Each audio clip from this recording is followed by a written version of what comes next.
For 2 centuries, Sweden defined itself by neutrality. It was a nation that stayed out of alliances, serving as a diplomatic buffer between East and West. But that era is officially dead. Sweden has executed one of the most rapid and profound strategic pivots in modern history, culminating in its accession to NATO. But this is not just a political shift. Sweden is mobilizing a military machine that is technologically superior, geographically critical, and doctrinally terrifying for any Russian planner. With defense spending doubling between 2020 and 2025, and a total defense concept that turns the entire society into a fortress, Sweden is not just joining the alliance, it is becoming the lock that seals the Baltic Sea. The Swedish transformation begins with a fundamental change in posture. The 2024 defense bill sets the trajectory for a massive buildup, with spending reaching the NATO target of 2% of gross domestic product well ahead of schedule, and plans to push towards 2.6% by 2030. This funding is driving the total defense concept. Unlike other European nations that rely solely on professional militaries, Sweden has reactivated a Cold War-era doctrine where civil and military defense are seamlessly integrated.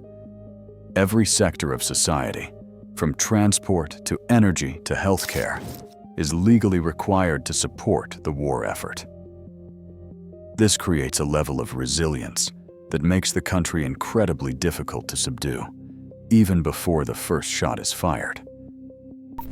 At the spearhead of this new posture is the Swedish Navy, specifically its submarine fleet. The Baltic Sea is a unique operating environment, shallow, brackish, and cluttered with noise, making it a nightmare for large nuclear submarines, but a hunting ground for Sweden's specialized fleet. Sweden is currently building the A-26 Blekinge-class submarines, designed specifically for the shallow littorals of the Baltic. What makes them revolutionary is the Ghost technology and the improved Stirling air-independent propulsion system. Most conventional submarines must snorkel to recharge batteries, exposing them to radar and satellite detection. The Stirling engine allows the Blekinge class to stay submerged for weeks at a time, moving silently at slow speeds, waiting in ambush. They are effectively black holes in the water. Combined with the existing Gotland class, which famously managed to sink a US Navy aircraft carrier during war games, these submarines deny Russia free movement in the Baltic.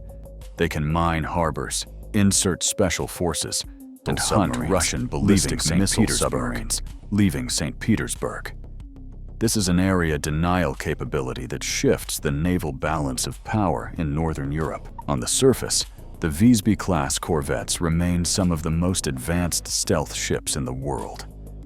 Constructed from carbon fiber and shaped with angular hulls that scatter radar waves, they are difficult to detect until they are already within firing range.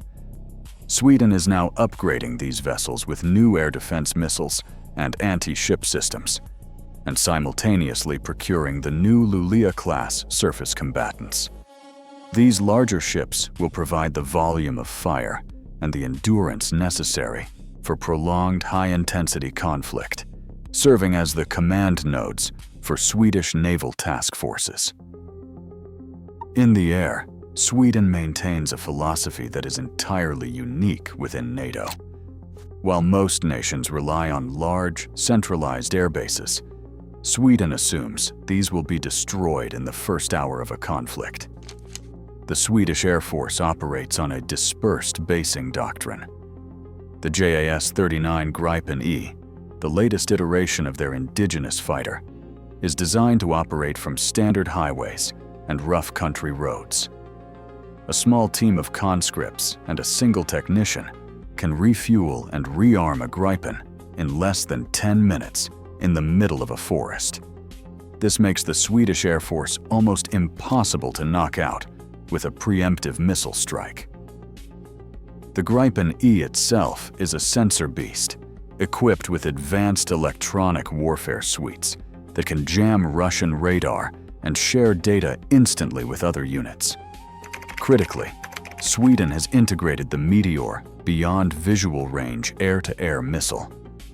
This weapon has a ramjet engine that allows it to maintain high speed all the way to the target, giving it a no-escape zone 3 times larger than standard missiles.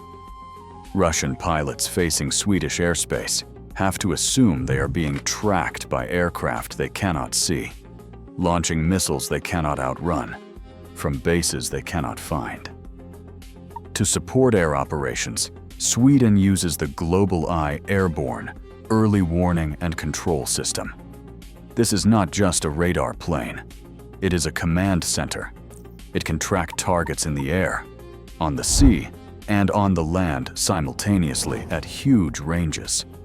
It acts as a force multiplier, allowing Swedish commanders to see deep into Russian territory, monitoring troop buildups and missile launches in real time.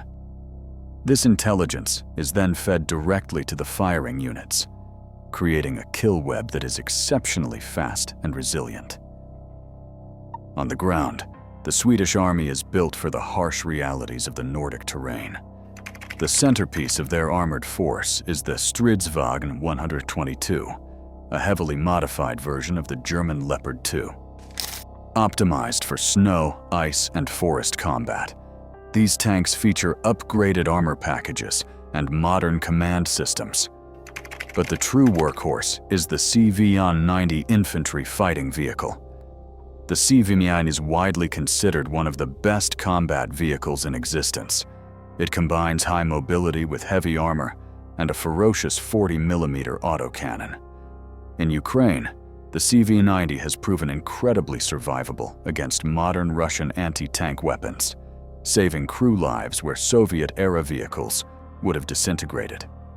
Sweden is currently upgrading its fleet and producing new variants to ensure they remain dominant through the 2030s. These vehicles are supported by the Archer artillery system. The Archer is the fastest howitzer in the world. It is a fully automated 155mm gun mounted on a superbly mobile truck chassis. It can stop, fire 3 rounds, and drive away before the first round even hits the target. This shoot-and-scoot capability renders Russian counter-battery fire useless. The system is designed specifically to counter the Russian doctrine of massive artillery saturation. You cannot destroy what is not there anymore. Sweden is doubling down on these systems, providing a level of mobile firepower that punches well above the Army's numerical size. Geographically, the remilitarization of Gotland is the most strategic move Sweden has made. Located in the middle of the Baltic Sea, Gotland is often called an unsinkable aircraft carrier. During the post-Cold War peace, the island was demilitarized. That has changed. Sweden has re-established the Gotland Regiment, permanently stationing mechanized troops, tanks, and air defense systems on the island. Control of Gotland dictates control of the entire Baltic region. If Russia were to seize it, they could deploy long-range air defense systems to isolate the Baltic states from NATO reinforcements. By turning Gotland into a fortress, Sweden guarantees that the sea lines of communication to Estonia, Latvia, and Lithuania remain open. The deployment of Patriot air defense systems to the island creates a protective bubble that reaches well into international airspace, challenging Russian air operations across the entire theater. The industrial component of this buildup is equally significant. Unlike many European nations that lost their industrial capacity, Sweden maintained a sovereign defense industry. Saab, BAE Systems Hägglunds, and Kockums allow Sweden to produce its own fighter jets, submarines, and armored vehicles. This independence is a strategic asset. In a long-duration conflict where supply chains are disrupted, Sweden can repair, replace, and manufacture its own heavy equipment. This industrial base is also responsible for some of the most effective infantry weapons seen on modern battlefields. The NLAW anti-tank missile and the Carl Gustaf recoilless rifle are Swedish designs. These man-portable systems give infantry the ability to destroy main battle tanks and fortified positions. The Swedish army is saturated with these weapons, ensuring that any invading force faces a threat from every tree line and building. Personnel numbers are rising to match the equipment. Sweden reintroduced conscription in 2017, but the model is selective and highly competitive. This ensures that the military gets the most motivated and capable recruits, while maintaining a connection between the armed forces and the civilian population. The goal is to expand the wartime organization to 100,000 active personnel, with a large, well-trained reserve ready for immediate mobilization. The psychological aspect of Sweden's defense cannot be overlooked. The government recently updated and distributed the pamphlet titled "If Crisis or War Comes to Every Household." It details how to survive without electricity, how to identify disinformation, and how to resist occupation. The phrase "Sweden will never give up" appears prominently. This prepares the population for total war, removing the element of shock that an aggressor relies on. Sweden is also integrating deeply with its Nordic neighbors. The creation of a unified Nordic Air Defense Command, combining the air forces of Sweden, Norway, Finland, and Denmark, creates a fleet of nearly 250 advanced fighter jets.